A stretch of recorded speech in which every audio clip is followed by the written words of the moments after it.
Support comes from the Missouri Forest Products Association, providing more than 41,000 jobs in the production of wood pallets, railroad ties, white oak barrels, hardwood floors, and more.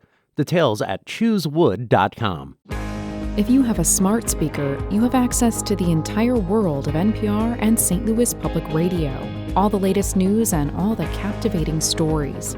Activate our voices with yours by telling your smart speaker to play St. Louis Public Radio. From St. Louis Public Radio. This is St. Louis on the Air. It was so hard to complete it because a novel is a big animal. You know, it's like a big thing. 95% of it is you sit down and you write, and then some of it will be good, some of it won't, and it's okay. You have to be willing to be messy and to make mistakes and throw things away. And all great writers, Hemingway, I love Cormac McCarthy, they all say you have to write poorly to write well. My books, they will call it gay fiction, but there's gay, straight, all sorts, and it's really about humanity, and my journey has been as a gay man. I'm Sarah Fensky. Scott Alexander Hess once planned to be a journalist. He got involved with the school newspaper at Afton High School. Then he got his degree in journalism at Mizzou and even wrote a fashion column for the student newspaper. But it was only after working for newspapers and fashion publications in New York City that he found his true calling: fiction. Scott Alexander Hess has published 5 novels in the past decade, and this summer they've been joined by 2 new novellas. They're called The Root of Everything and Lightning, and he joins us today to talk about them and about fiction writing. So Scott Alexander Hess, welcome. Thank you. Thanks for having me. I'm thrilled to be here. So a lot of journalists dream of writing a novel. Very few succeed. Mm-hmm. What made you interested in making that switch? Well, I went to the New School in New York City to study fiction writing. And I'd done a lot of journalism, a screenplay, and really just over that 2-year period fell in love with with prose, with the art form of the novel. And when I went in, for writers out there, I was reading the novel Jaws. I had no idea what I was doing. I had no intention of writing a novel. I thought, oh, these people are so smart. But through the 2-year program, we read a novel a week. Also, reading is so important as a writer. And I loved it. And by the end, the first novel was the hardest to write, but I was so determined. And a professor said to me, I think you'll publish because you have tenacity. And I was really determined to finish that first novel. And another professor said, now this may not be your best novel. And I was like, what? But it's so true. It is, of all the novels, I'm like, oh yeah, and there's that one. It really? was, yeah. That first one? Yeah. It was my thesis. And it was so hard to complete it because a novel is a big animal. It's like a big thing. But once you get that shape and form and realize, oh, it's okay. It happens and you're done because you're in the middle somewhere and you're like, oh my God, wait, where am I? And because you create a world, right? But that first one, I finished it.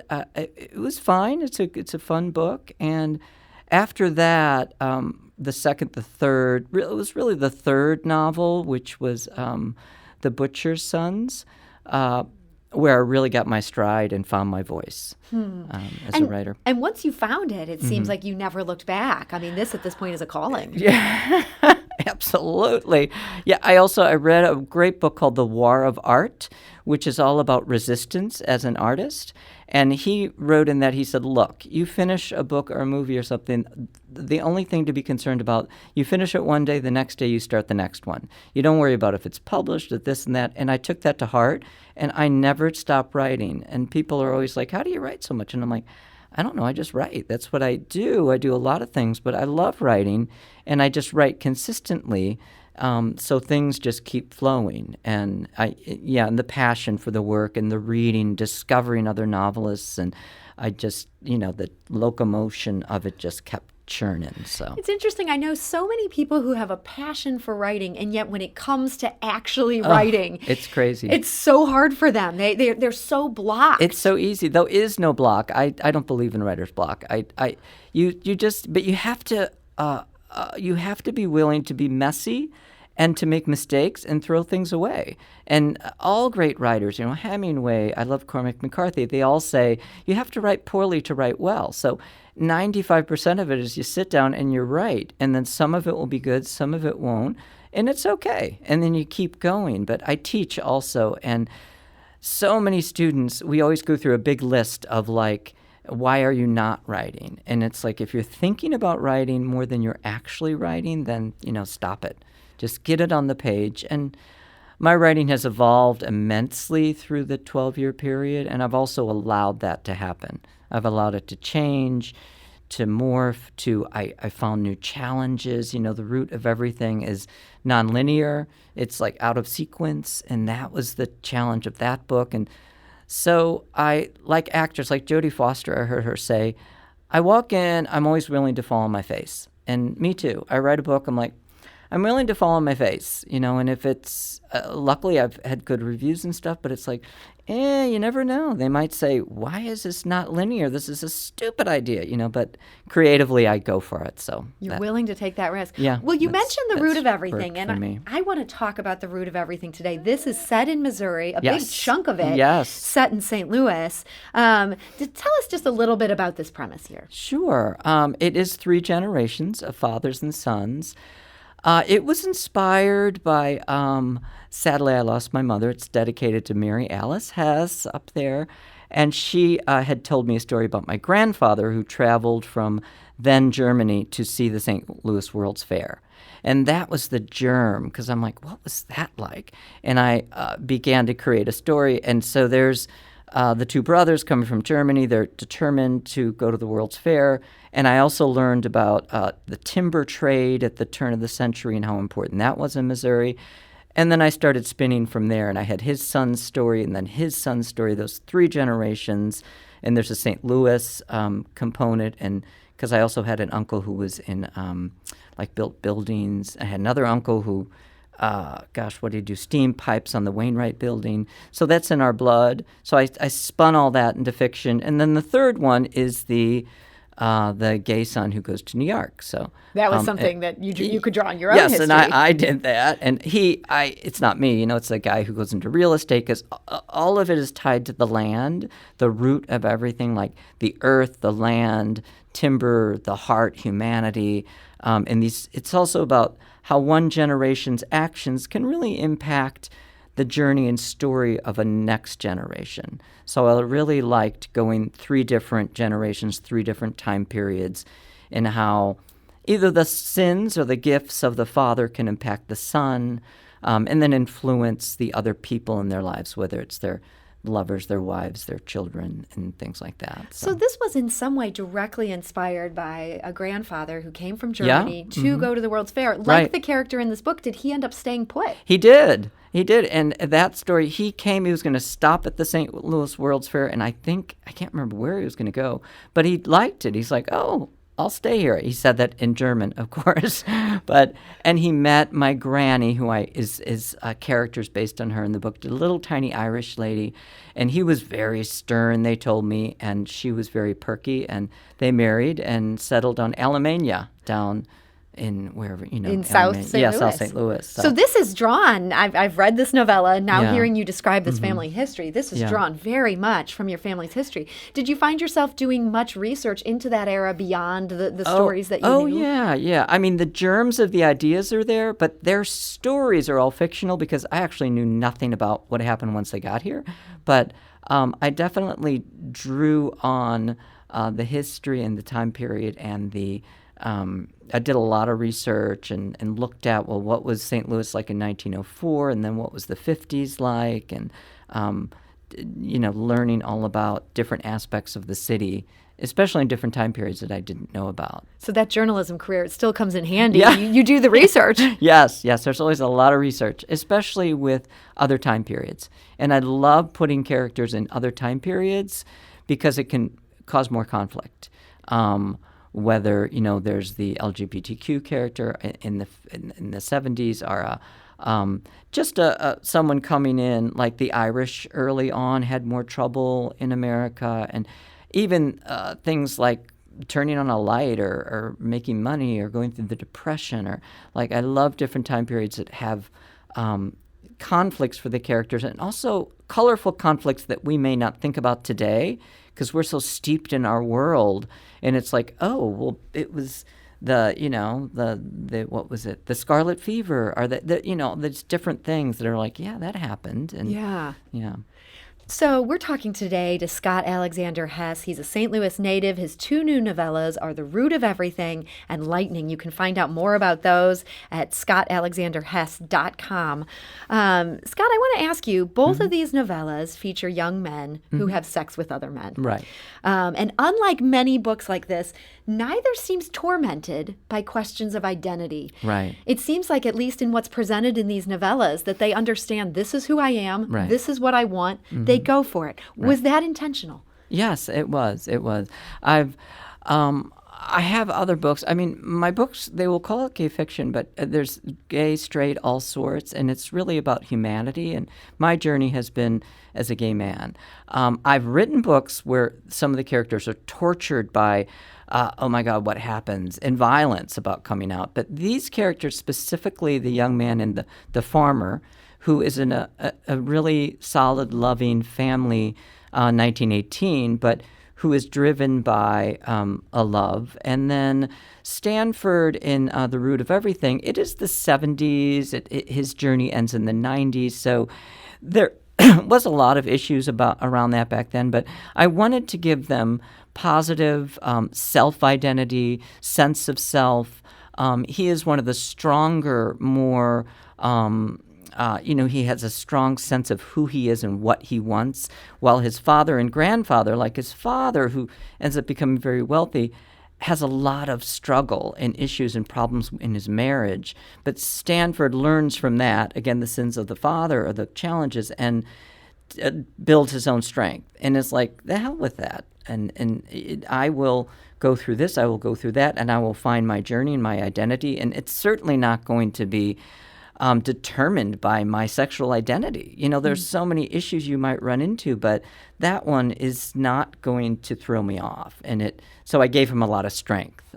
There's a lot of strength, and also in both of these novels, there's some explicit sex scenes that are not at all, there's just so much bad writing about sex out there that sometimes you'll read a sex scene and it will be such a turnoff, right, or it will be just so badly written that you feel bad for the author. These were well-written sex scenes. Thank you. What's the key to doing that? Well, it's about emotion and passion and longing, desire, need, humanity.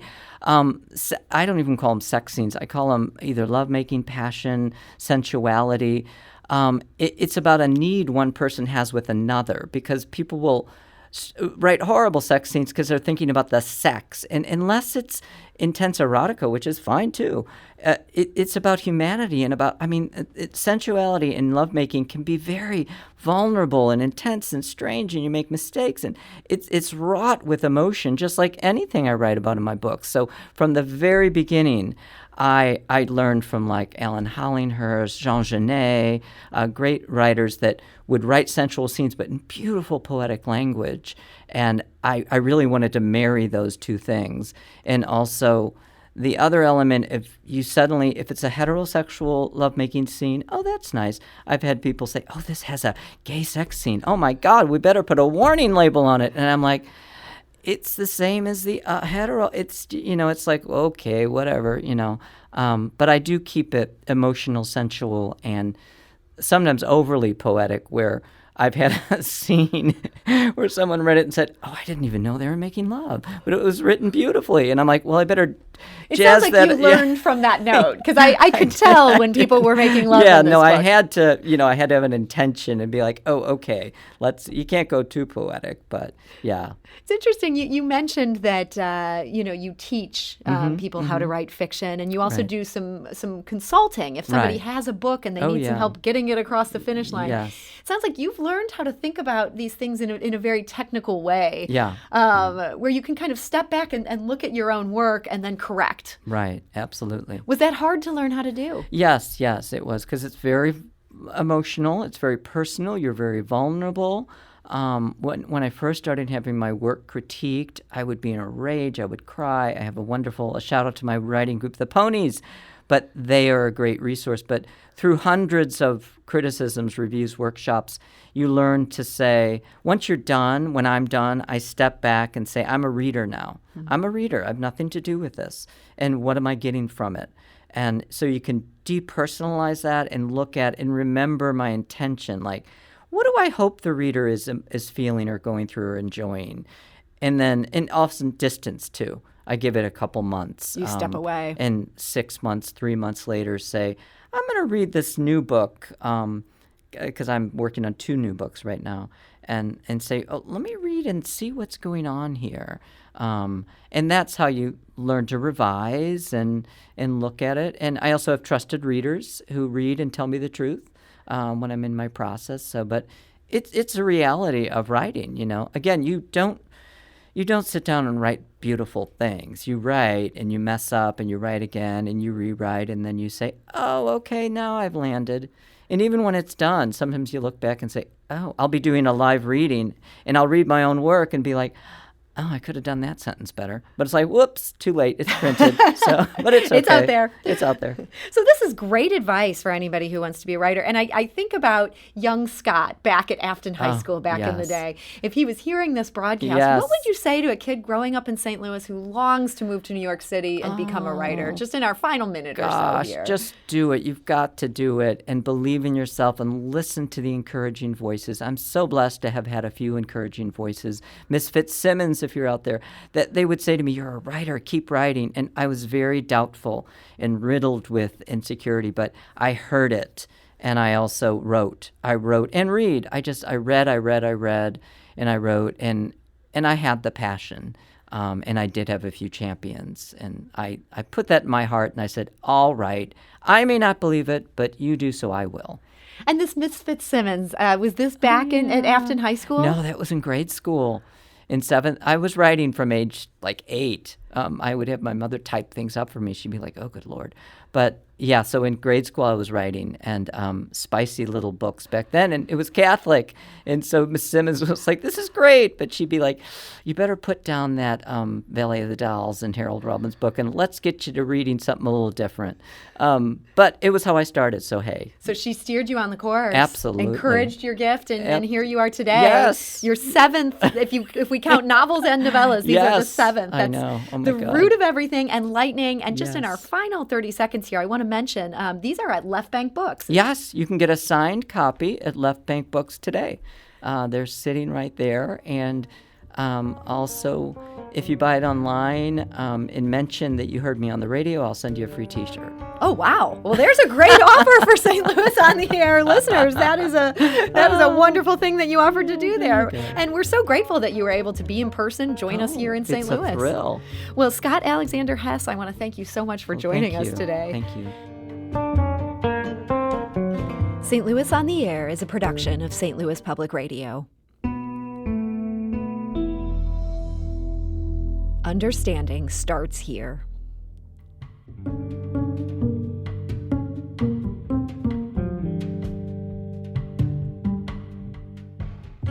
Do you find yourself regularly listening to episodes of St. Louis on the Air? Suggest us to a friend you think might enjoy our conversations, and leave us a review and rating on Apple Podcasts on the App Store. It's the simplest way to help people discover our show. Thank you. St. Louis Public Radio is a member-supported service of the University of Missouri, St. Louis.